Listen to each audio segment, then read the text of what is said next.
우리가 함께 볼 하나님의 말씀 빌립보서 1장 15절부터 21절까지의 말씀입니다. 빌립보서 1장 15절부터 21절까지의 말씀입니다.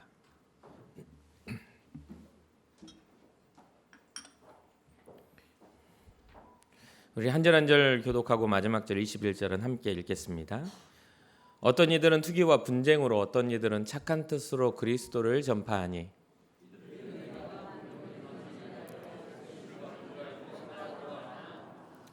그들은 나의 매임에 괴로움을 더하게 할 줄로 생각하여 순수하지 못하게 다툼으로 그리스도를 전파하느니라.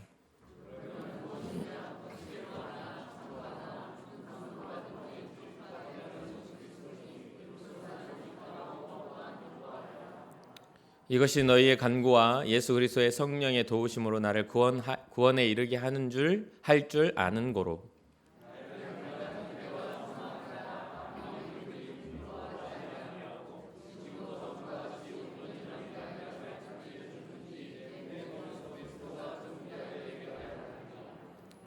이는 내게 사는 것이 그리스도니 죽는 것도 유익함이라. 아멘. 아멘.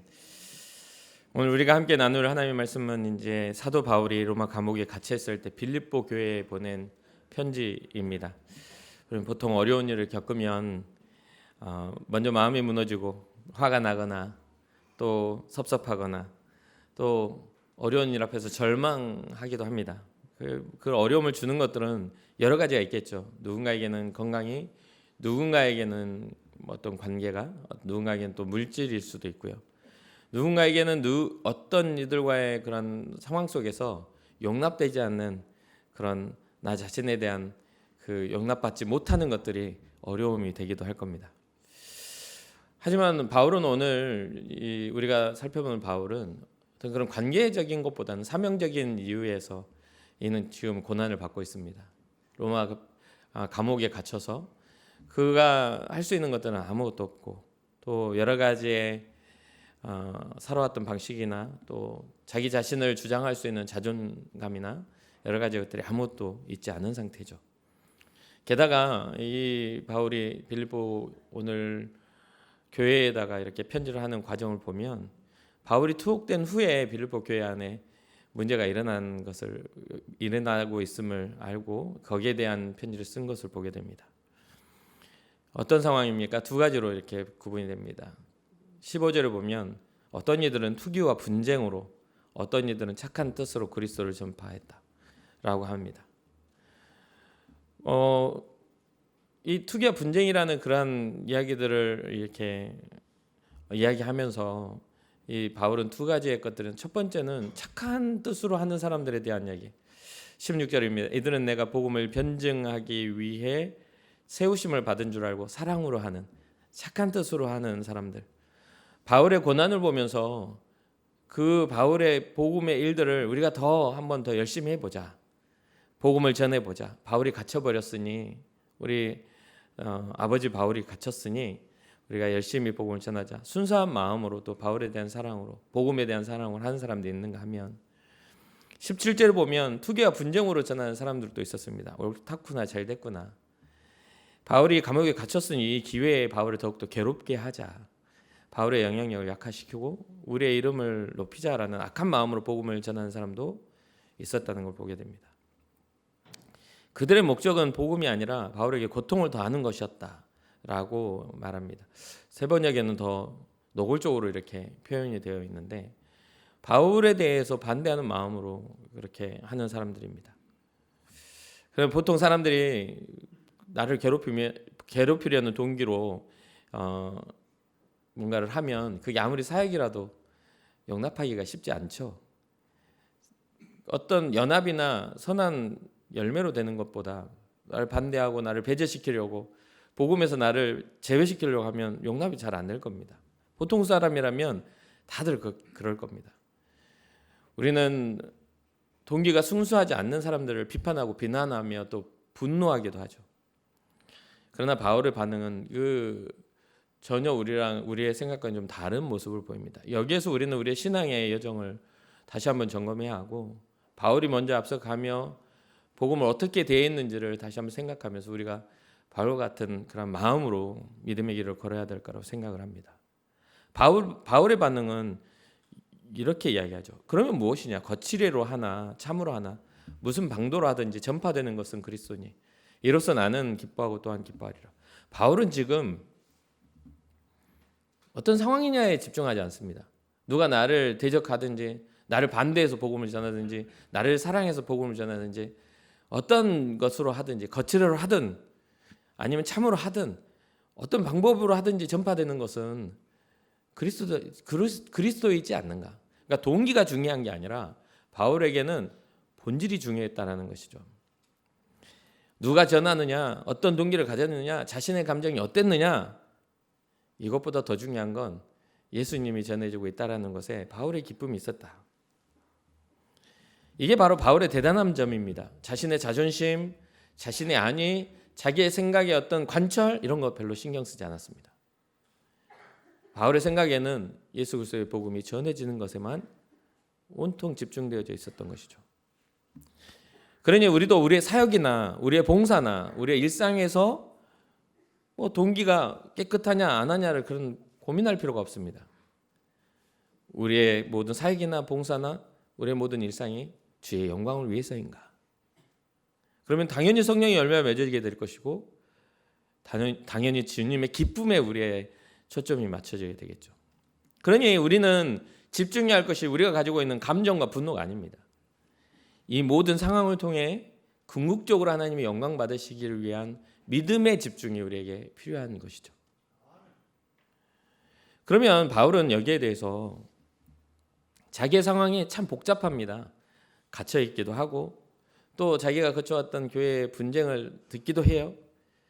어떤 이들은 자기를 반대해서 바울을 배제하려고 사역도 합니다. 그런데 이러한 것들에 대해서 흔들리지 않는 확신이 있는데 무엇이냐면 바로 19절에 나옵니다.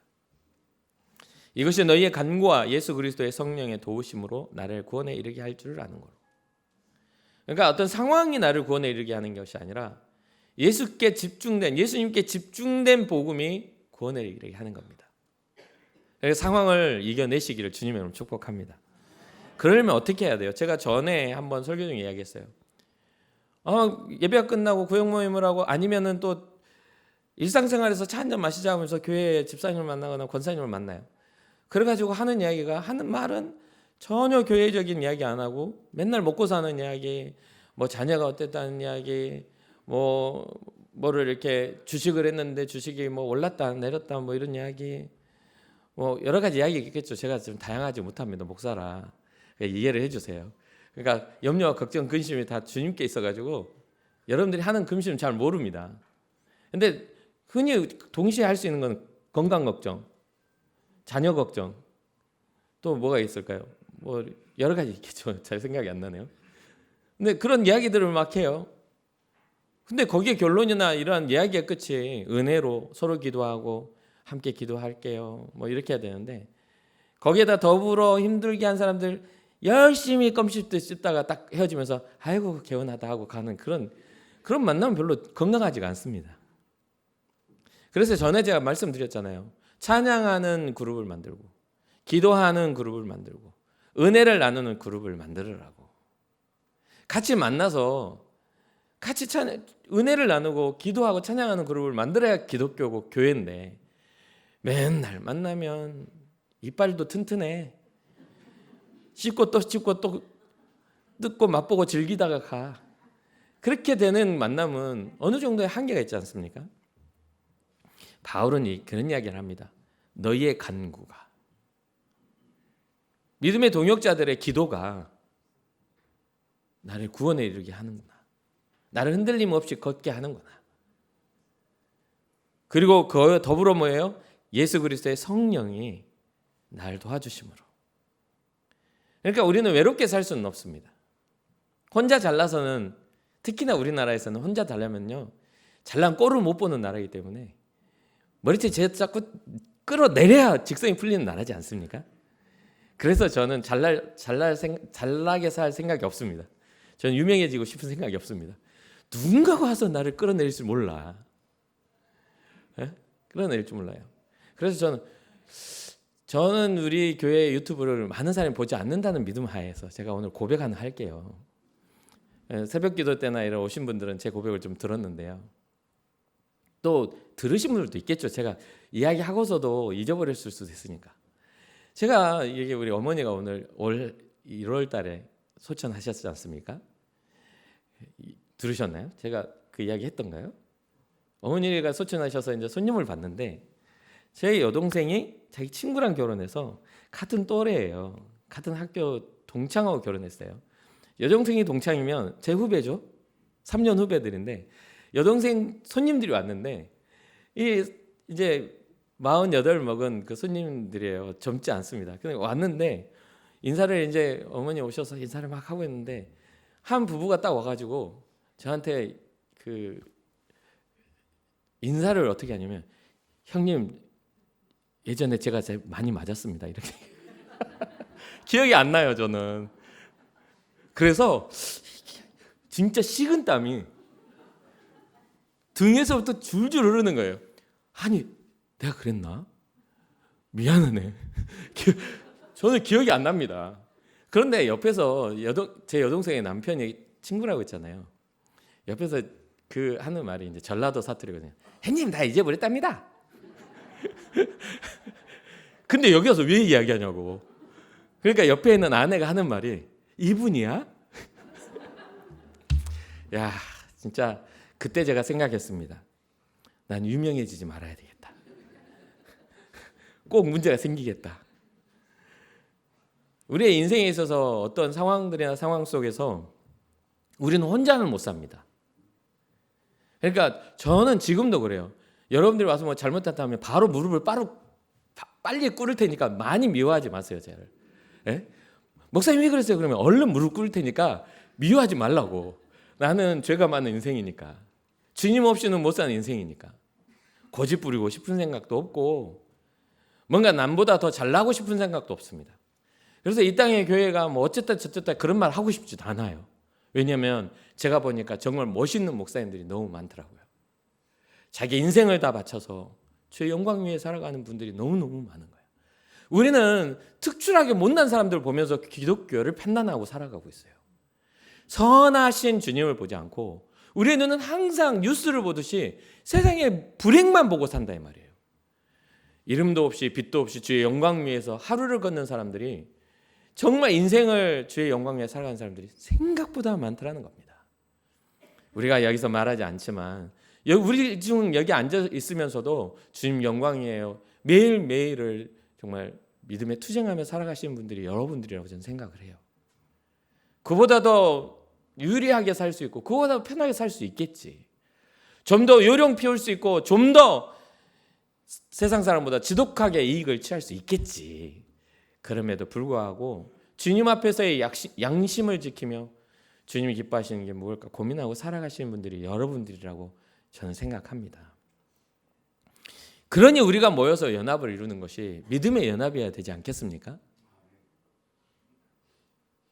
씹고 뜯고 맛보고 즐기고는 이제 그만하시고 이빨 튼튼한 줄 잘 아니까 성깔 안 좋은 줄도 잘 알아요. 근데 우리가 성령으로 새 사람이 되어야 되지 않겠습니까?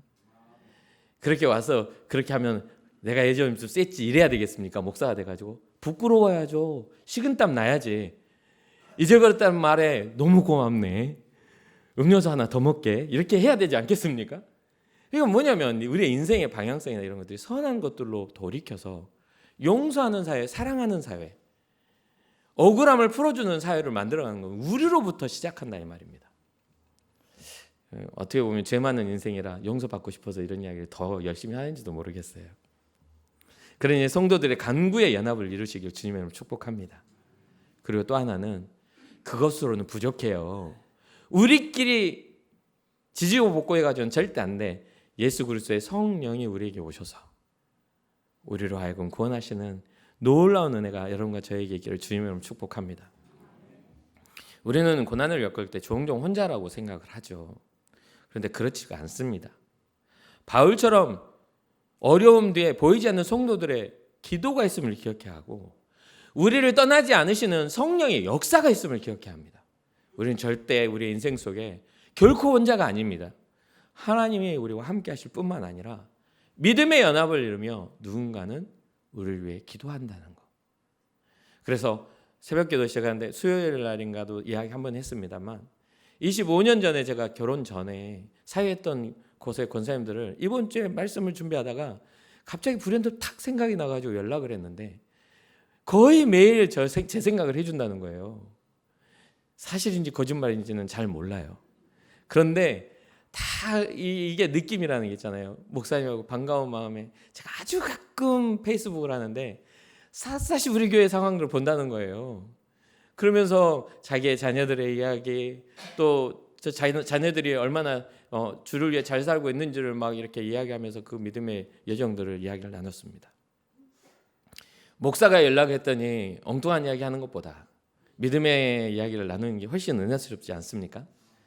25년 전에 팔팔한 전도사였을 때의 사역 속에 정말 최선을 다해 사역하는 그 시간 속에 목사님을 떠오르면 찬양이 생각나요 하는 그런 관계면 얼마나 좋습니까? 목사님을 생각하면 진짜 그 목사 이렇게 하는 것보다 우리가 만나 이야기를 나눴던 것들이 은혜가 되고 서로에 대한 걱정과 기도가 되고 하나님 앞에 어려운 일을 극복해가는 과정 속에 서로 격려가 되고 믿음의 연합이 될 수 있으면 얼마나 감사한가. 그것을 또 연합의 테두리를 이끌어 가시는 이가 우리 안에 거하시는 성령님이라면 더 말할 날이 없겠죠. 오늘 말씀의 핵심의 구절입니다. 20절입니다. 나의 간절한 기대와 소망을 따라 아무 일에든지 부끄러워하지 아니하고 지금도 전과 같이 온전히 담대하여 살든지 죽든지 내 몸에서 그리스도가 존귀하게 되게 하려 하나니. 여기서는 간절한 기대 이 단어를 좀 집중해 주시기 바라요. 헬라어 언어로 보니까 이게 아포, 카라, 도키아 세 가지의 단어입니다. 아포, 카라, 도키아라는 세 가지의 단어가 합성어로 그러니까 한 단어죠. 아포카라 도키아라는 단어로 이제 한 단어인데 아포라는 것은 뭐로부터 이렇게 뭐뭐로부터 멀리, 카라는 머리, 도키아는 지켜보는 것, 바라보는 것을 뜻합니다. 그 말은 뭐냐면 뭐로부터 멀어져야 됩니까? 우리의 모든 문제로부터 멀어져서 머리를 들고 바라보는 것, 소망하는 것.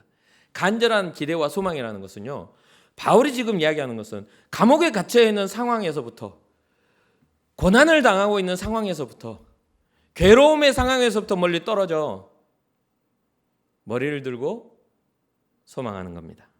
누구를요? 예수 그리스도를. 이게 지금 바울이 이야기하고 있는 기대와 소망입니다. 우리는 뭔가 기대해봐 그러면 뭔가가 좀 사업이 잘 되려나? 뭔가 기대해봐 그러면 뭔가 기적이 일어나, 뭔가 내 삶에 획기적인 유익이 있으려나? 이런 생각을 합니다. 근데 바울의 기대는 주님께 있었다라고 말하고 있는 거죠. 신앙은 바로 이러한 겁니다. 모든 것에서부터 고개를 돌려서 목을 길게 빼고 집중하여 바라보는데 그곳이 바로 예수 그리스도가 되는 것. 그래서 우리가 잘 알고 있는 손양옥 목사님의 주님 고대가라는 찬양 아시죠? 원래 시로 적으셨는데 찬양을 만들었어요. 어렸을 때 제가 이제 기도원에서 살다 보니 저희 어머니도 또 기도원에 집회하러 오신 분들도 많이 불렀던 찬양이기도 합니다. 여러분도 아실 거예요. 낮에나 밤에나 눈물 머금고 내 주님 오시기만 고대합니다. 잘 모르는 분도 있으시군요. 그때 옛날부터 교회를 잘 안 다니셨던 분들인데 지금 권사님 이상인데 모르면 이거 아닌데. 하늘에 이상한 구름만 떠도 행여나 내 주님 오시는가에. 장로님들도 모르시는 분들 있어요? 수도권에서 안 불렀군요. 죄송합니다. 제가 시골이어서 불렀나 봐요. 손양호 목사님이 지방분이라 그런가 봅니다. 근데요, 사랑의 원자탄이라는 그 손양호 목사님의 찬양 속에 이 고백이 있는 겁니다. 머리를 들고 멀리 쳐다보는 것, 낮에나 밤에나 눈물 머금고 내 주님 오시기만 고대합니다. 이게 또 성경적으로 보면 아버지 탕자를 기다리는 둘째 아들을 기다렸던 아버지의 마음이기도 합니다. 떠나버린 내 아들 다시 돌아올 날 세상은 험하고 만만치 않을 텐데 유산 달라 해서 간 그 아들이 돌아오는 것 아버지가 계속해서 언제 나올까 쳐다보고 있는 것 같은 그러한 부분입니다. 어떤 일들이 상관없어요. 어떤 주변의 상황이 상관없어요. 내 아들이 돌아오는 걸 기다리는 겁니다.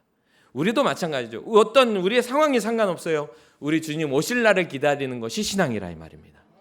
그러니까 여러분들 문제 앞에서 좀 벗어나세요. 계속 그 문제에 진짜 뿌리 깊게 박혀있는 그 문제 붙잡고 빠지라고 막 계속 흔들고 있지 마세요. 그거 안 빠집니다. 그걸 우리는 때로는 그렇게 단어로 말하죠. 트라우마라고. 트라우마는요, 과거의 일들이 현재 우리에게 영향을 미치는 겁니다. 근데 이제는 거기서 벗어나셔요. 모든 문제보다 크신 하나님이 우리의 삶을 주목하고 계신다는 것을 잊지 마시기를 주님의 이름으로 축복합니다. 바울은 지금 감옥이라는 현실, 시기하는 사람들, 재판의 두려움, 이 모든 환경에서부터 고개를 돌려버렸습니다. 고개를 돌려버렸어요. 이제 고개 돌려서 주님을 보는 겁니다. 아무 일이든지 부끄러워하지 아니하고 지금도 전과 같이 온전히 담대하여 살든지 죽든지 내 몸에서 그리스도가 존귀하게 되게 하려 한다.